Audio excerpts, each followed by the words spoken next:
I've played a pretty good amount of JRPGs. I've played good ones and I've played bad ones. There are certain styles that turn me away due to the slow speed of tactics and pacing, but I can understand when a JRPG is enjoyable, even if I don't like it myself. So how's Ni No Kuni 2? It's not my favorite JRPG of all time or anything, and it's got some pretty big flaws in some aspects, but I think it's an enjoyable experience and worth the purchase depending on the types of games you're interested in. Before I get into the depths and details of this review, I just want to say that 1, I'm not going to be able to talk about or remember everything that this 30-hour experience had to offer, and 2, my opinion on this game is heavily influenced by the fact that I played the first Ni No Kuni. One of the good parts about the second game is that you don't have to play the first game at all to enjoy it, but this also feels like its main flaw. In my opinion, this game is not as good as the original. I don't want the entire review to be a comparison, but since it's a game that shares the same title as one of my favorite JRPGs, I do want to start by talking about the first one. The original Ni No Kuni did an excellent job with basically every aspect in my opinion. Right off the bat, it hits you with lovable characters and a story that I quickly became invested in. It begins with the main character losing his mother in an accident, so he does what you'd probably expect a child of his age to do. He locks himself in his room. You barely know this kid. I'm pretty sure all you've done is like deliver some bread in the town, and you connect with him.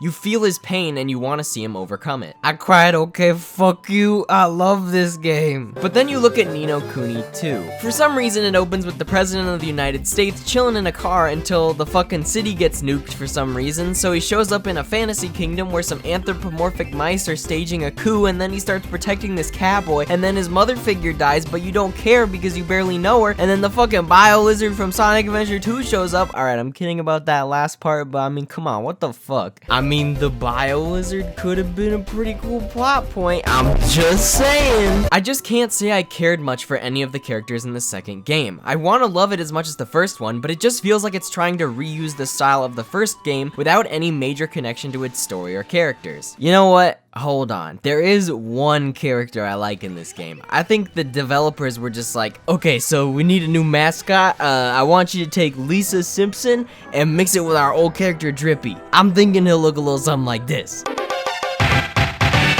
Oh my god, look at him run.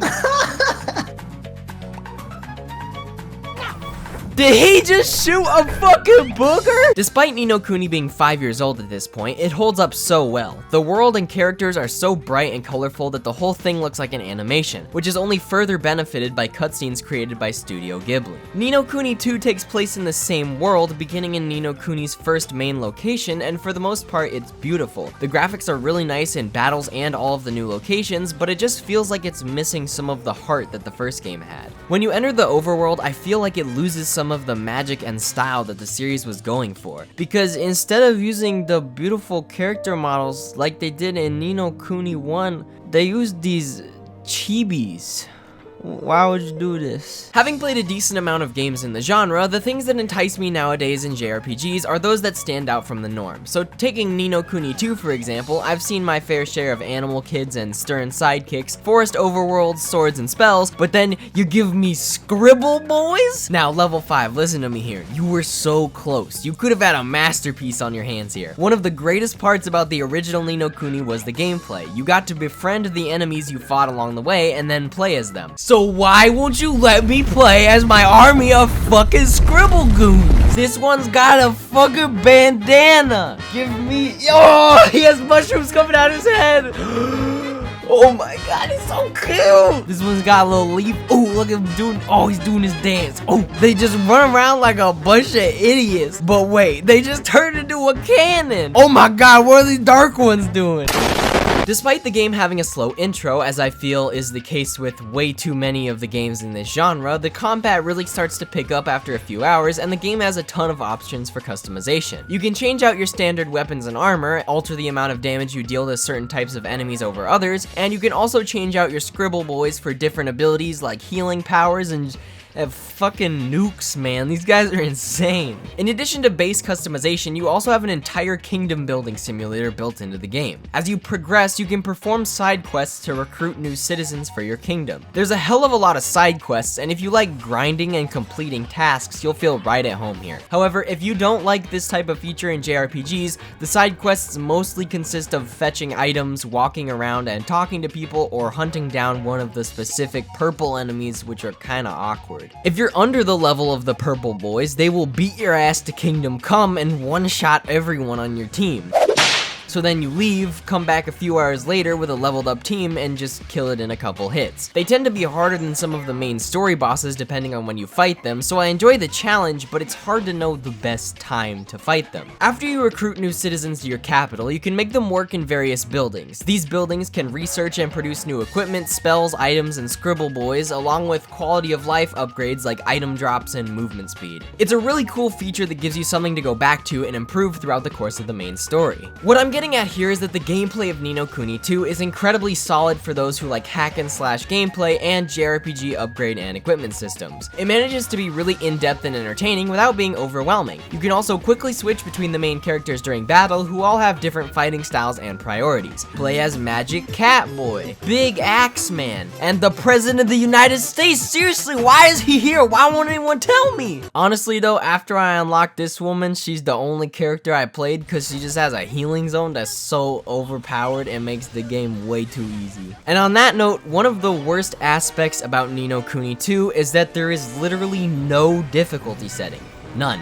In most of your fights, you'll have to be paying attention, but in many of the fights at the beginning of the game, I literally didn't press a single button or move my character, and I got through fights just fine. I feel like not having a difficulty option in a JRPG in 2018 is just bizarre. For a game with so much customization and micromanagement, it's somewhat disappointing that you don't even need to put any of it to use.